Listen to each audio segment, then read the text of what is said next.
السلام عليكم ورحمة الله وبركاته. الحمد لله نحمده ونستعينه ونستغفره ونعوذ بالله من شرور أنفسنا ومن سيئات أعمالنا. من يهد الله فلا مضل له ومن يضلله فلا هادي له ونشهد أن لا إله إلا الله وحده لا شريك له وأشهد أن سيدنا وسندنا ومولانا محمدا عبده ورسوله الذي أرسله بالحق بشيرا ونذيرا وداعيا إلى الله بإذنه وسراجا منيرا. فقد قال الله تعالى في كلامه المجيد والفرقانه الحميد: أعوذ بالله من الشيطان الرجيم. بسم الله الرحمن الرحيم. حميم والكتاب المبين إنا أنزلناه في ليلة مباركة إنا كنا منذرين. وقال النبي صلى الله عليه وسلم: إذا كانت ليلة النصف من شعبان فقوموا ليلها وصوموا يومها، فإن الله تعالى ينزل لغروب الشمس إلى السماء الدنيا على من مسترزق فارزقنا، على مبتلا فوعافي، على كذا حتى يطلع الفجر. رواه ابن ماجه أو كما قال النبي عليه الصلاة والسلام. وقال الشاعر: दिन की सूरज डूब रही है हम लोगों के सामने, रोज हशर में क्या जवाब दे मुस्तफा की सामने। রাস্তে পথে আধার নেমে তাই বলে কি রইবি থেমে, বারে বারে জ্বালবি বাতি, হয়তো বাতি জ্বলবে না, তাই বলে তো ফিরুর মতো বসে থাকলে চলবে না। আল্লাহ তাআলা দরবারে লাখ লাখ শুকরিয়া যে আল্লাহ পাক রব্বুল আলামিন আমাদেরকে শাবান মাসের 2 নম্বর জুমায় যে আল্লাহ পাক রব্বুল আলামিন আমাদেরকে হাজির করলেন, উপস্থিত করলেন, অ্যাটেন্ড করলেন। ও আল্লাহ শুকরিয়া আদায় করি, সবাই বলি আলহামদুলিল্লাহ। ওই নবীজির উপর দরুদ পড়ি যিনার উপরে আল্লাহ তার ফেরেশতা সমস্ত সৃষ্টিকুল যে নবীর উপর দরুদ পড়ে, আমরা আমাদের স্ব ভাষায় স্ব জবানে ওই নবীজির উপর একবার দরুদ পড়ি, সাল্লাল্লাহু আলাইহি ওয়াসাল্লাম।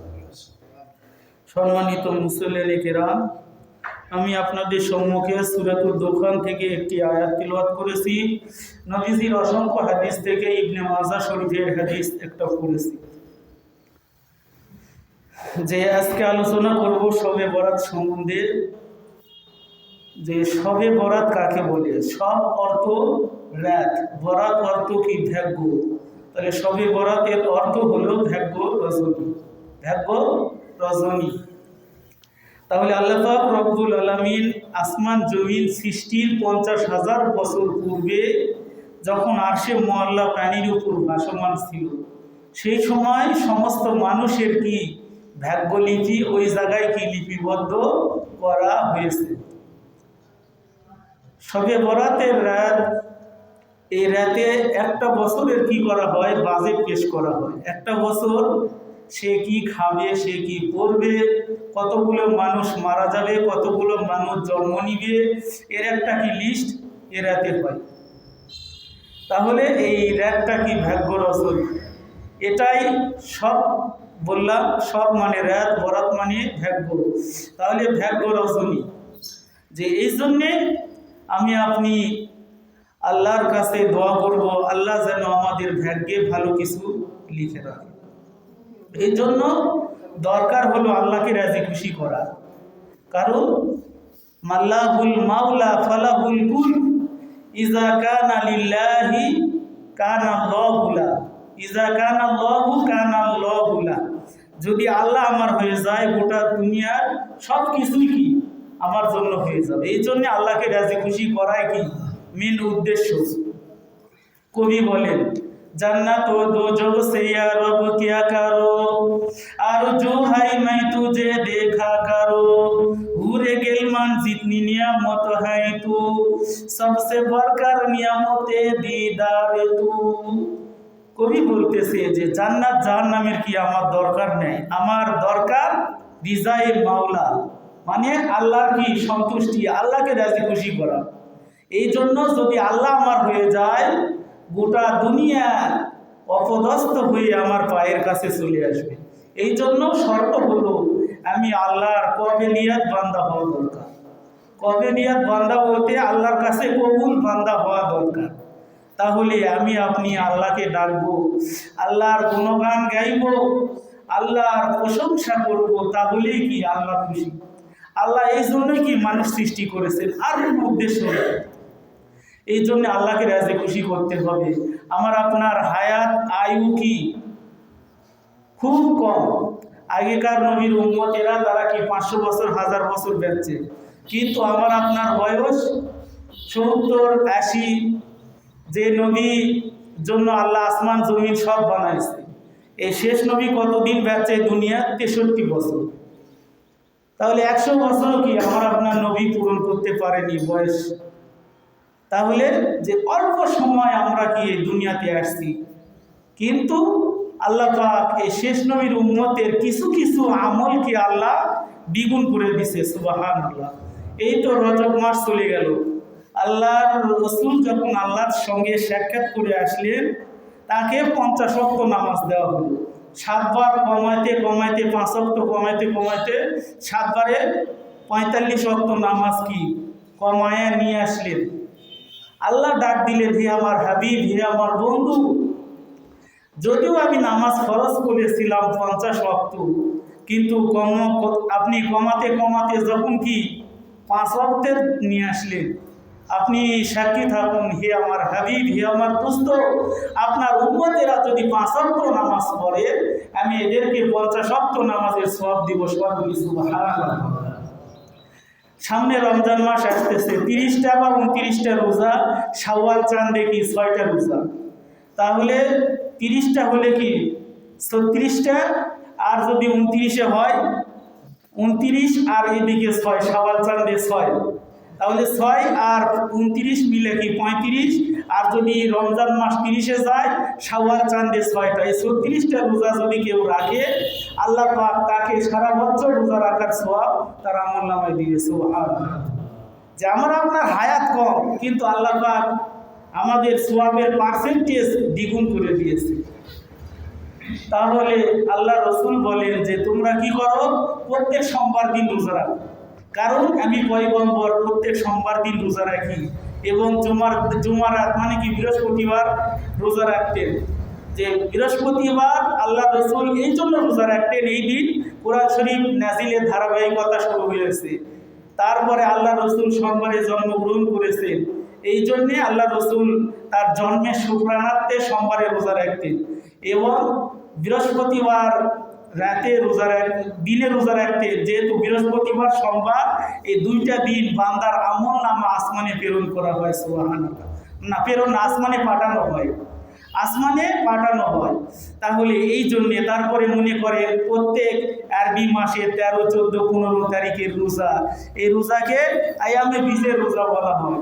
যদি কোনো শেষ নবীর উম্মত, পুরুষ হোক বা মহিলা হোক, যদি কি করে এই 3টা রোজা রাখে, তাহলে সারা মাস রোজা রাখার সওয়াব আল্লাহ তার আমলনামায় দিবে। সুবহানাল্লাহ। তাহলে আমাদের হায়াত কম, কিন্তু আল্লাহ পাক এত নেকি আমাদের ভিতরে কি দিয়েছেন, ছেড়ে দিয়েছেন। এগুলো কি আমি আপনি কামাই করতে পারলেই কি আমরা বুঝতে পারবো যে আমরা কি কামাই করলাম। আর যদি দুনিয়ার থেকে খালি হাতে চলে যায়, সেদিন কি আফসোস করা লাগবে।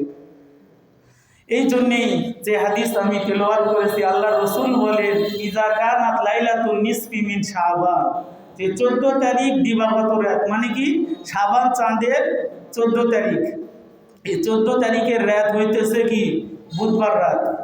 এই বুধবার রাত এটা কি শবে বরাতের রাত বা লাইলাতুন নিসফি মিন শাবানের রাত।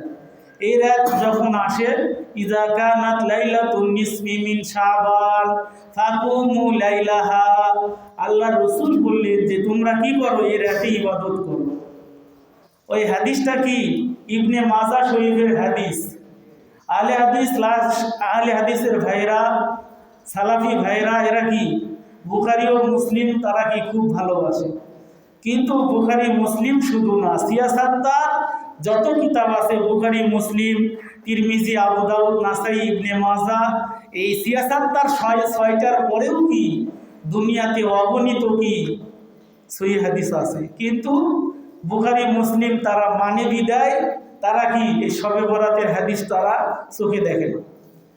যে আজকেই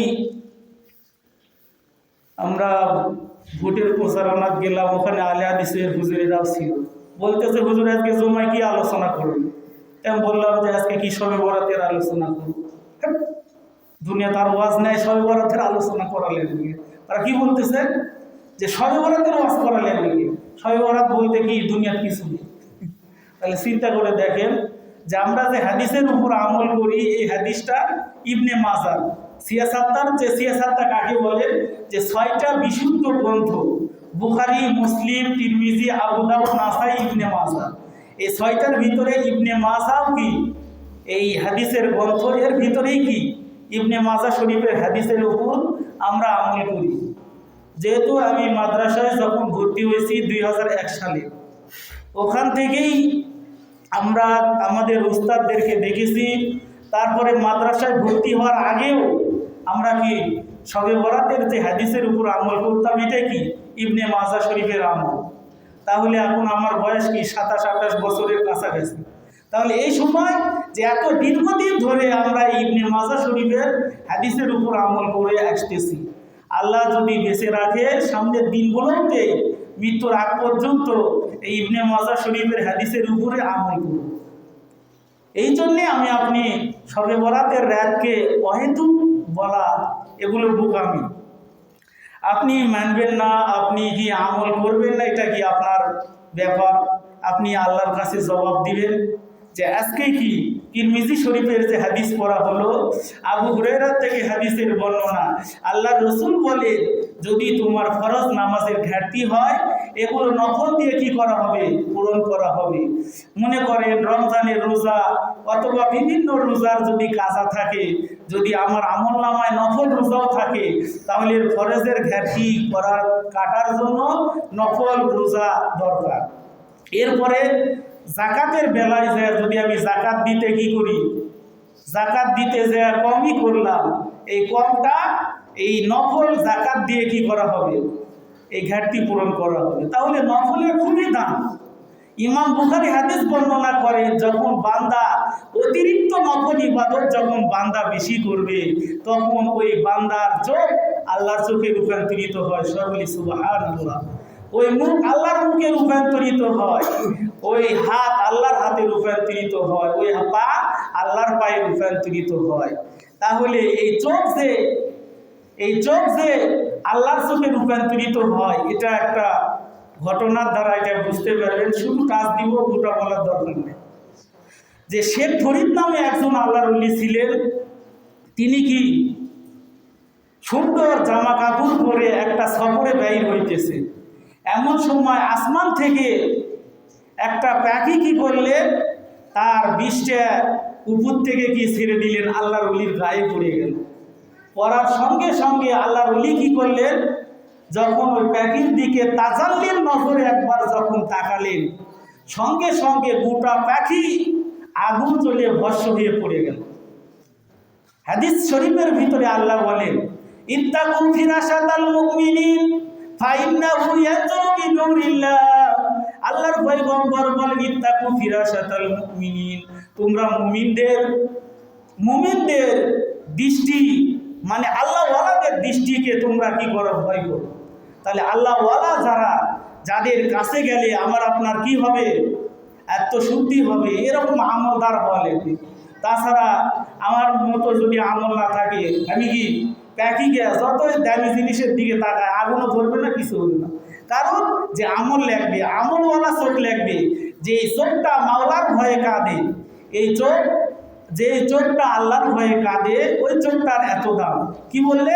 ইত্তাকু ফিরাসাতাল মুমিনিন ফাইন্নাহু ইয়াজুরু বিনুরিল্লাহ।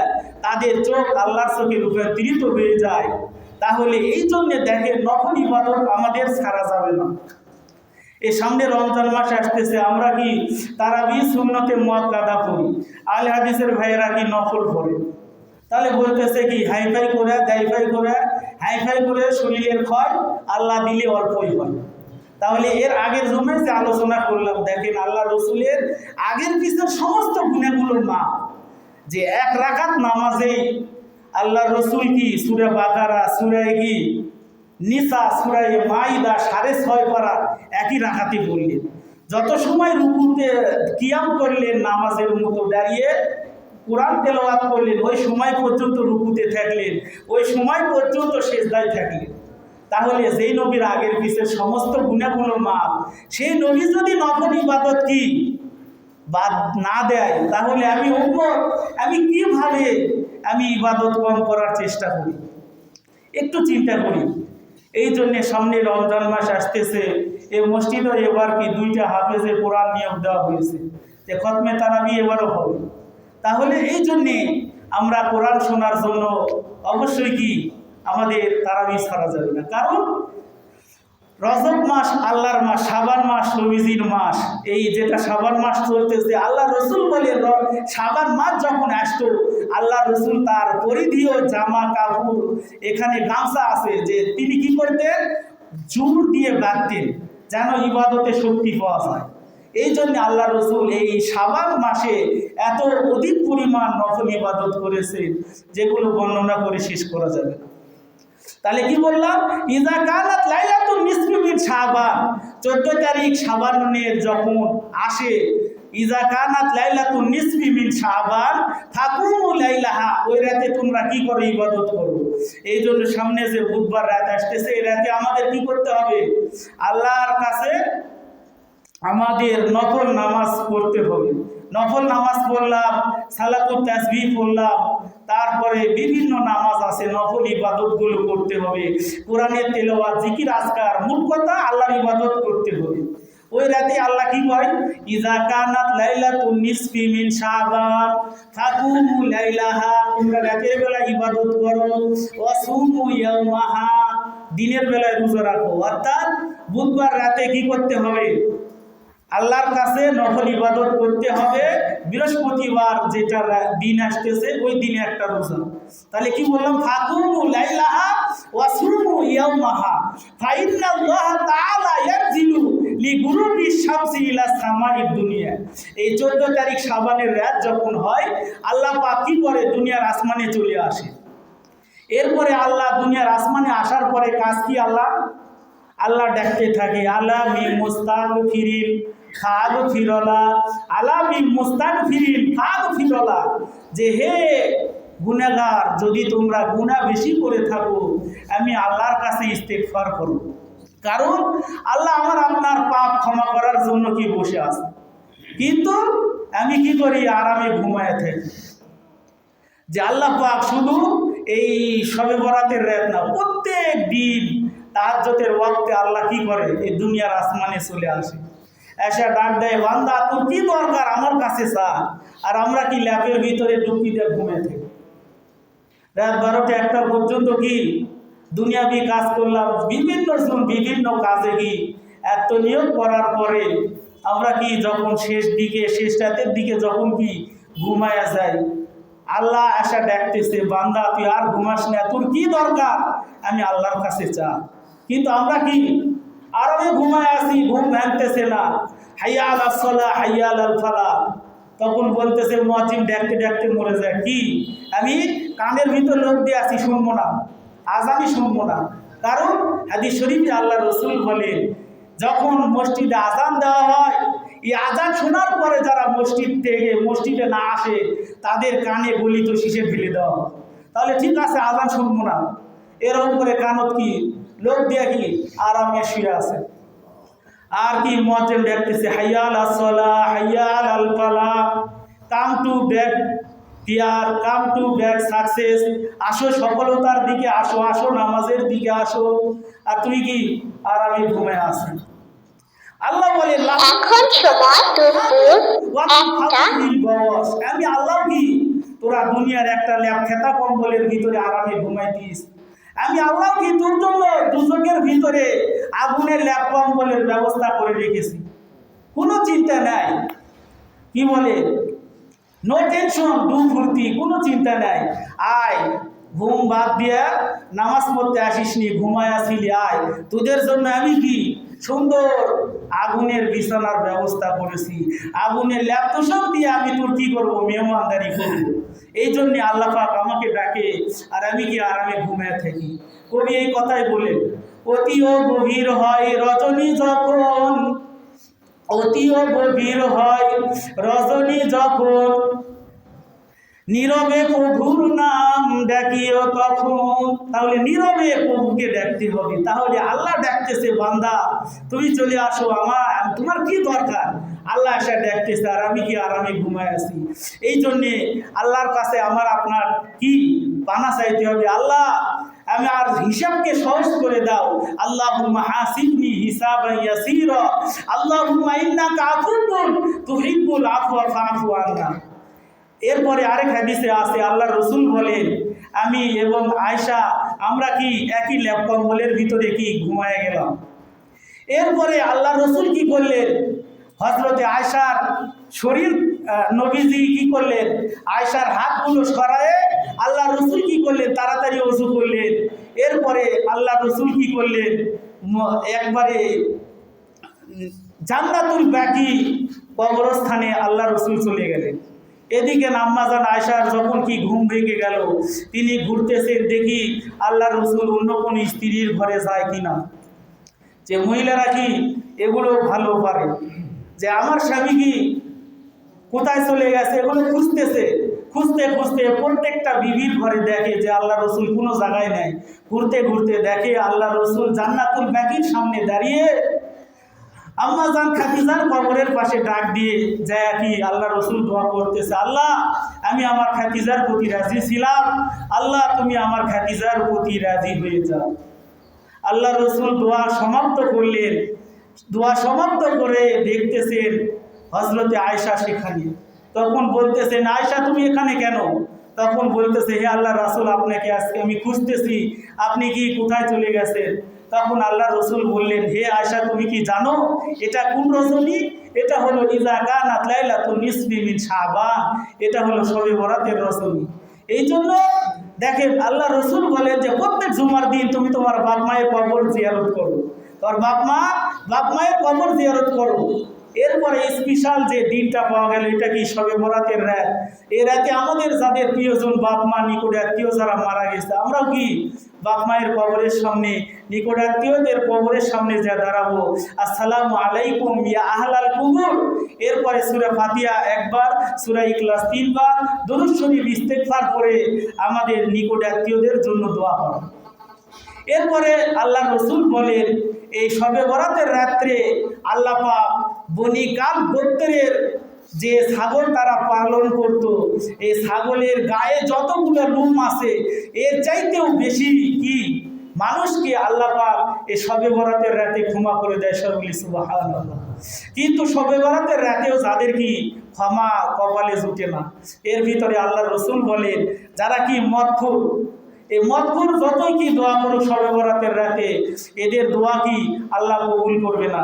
এরপরে যারা হিংসুক, এরপরে যারা বাপ মায়ের নাফরমান সন্তান, এরপরে যারা কি টাকনুর নিচে কাপড় পরিধানকারী ব্যক্তি, যারা কি টাকনুর নিচে কাপড় পরিধান করে, মানে কি প্যান্ট লুঙ্গি এগুলো পরে কি একবারে কি টাকনুর নিচে পড়ে। অথচ বিজ্ঞানীরা বলেন এই হাদিসের উপর গবেষণা করলেন যে বুখারী শরীফের হাদিস, আবু হুরায়রা থেকে হাদিসের বর্ণনা, আল্লাহ রসুল বলেন মাসফালা মিনাল কাবাইনি মিনাল ইজারি ফিল নার, পুরুষের টাকনুর যে অংশ পায়জামা অথবা লুঙ্গি দ্বারা আবৃত থাকিবে তা দুজকে যাইবে। এই হাদিসটার উপরে গবেষণা করাইলেন বিজ্ঞানীরা, তখন বললেন যে টাকনুর উপরে কাপড় পুরুষের পরিধান করা কেন লাগবে। তখন বিজ্ঞানীরা এটা টেস্ট করে দেখে, এ হাদিসের উপরে তারা গবেষণা করে যে পুরুষ মানুষ যখন কি তার টাকনুর উপর নিচে কাপড় পরিধান করবে তখন তার সেক্স পাওয়ার শক্তি কমে যাবে। এই জন্যে কি এগুলো টাকনুর নিচে কাপড় পরিধান করা যাবে না। এরপরে আল্লাহ রসুল বলে যারা কি পুরুষ মানুষ যারা কি স্বর্ণ ব্যবহার করে, স্বর্ণের মালা, স্বর্ণের অ্যান্টি, এগুলো যারা ব্যবহার করে এদেরও কি সেক্স পাওয়ার কমে যায়। এই জন্য এগুলো করা যাবে না। তাহলে কি বললাম যে শবে বরাতের রাত্রে মদখোরের দোয়া, হিংসুকের দোয়া, তারপরে টাকনুর নিচে কাপড় পরিধানকারী মা বাবার নাফরমান সন্তান, এরপরে যারা কি মানুষের সঙ্গে 3 দিনের অতিরিক্ত যারা কি কথা বলা বন্ধ রাখে, যে মনে করেন সামনে ভোট আসতেছে, ভোট নিয়ে কি কেঁচা লেগে গেলে এক ভাই আরেক ভাই ঘুষি মারা গিয়ে তুই আমার সাথে কথাই বলবি, যেভাবে মনে করলেন কি 3 দিনের অতিরিক্ত কি কথা বন্ধ যে রাখে তার দোয়া কি এই শবে বরাতের রাতে কবুল হবে না। ওই 3 দিন পরে যদি সে লোকটা মারা যায় তাহলে জাহান্নামী।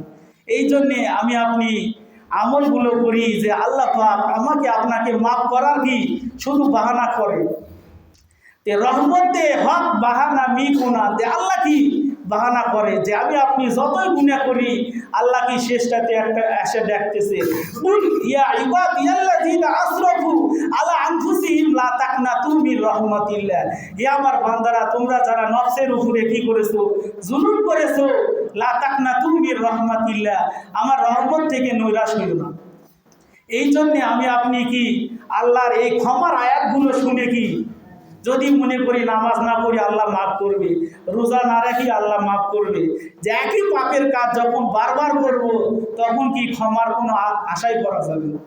এই জন্যে বারবার কি এক পাপের উপর যদি আমি দায়মান থাকি, মানে সর্বদাই এই একই পাপ করলাম।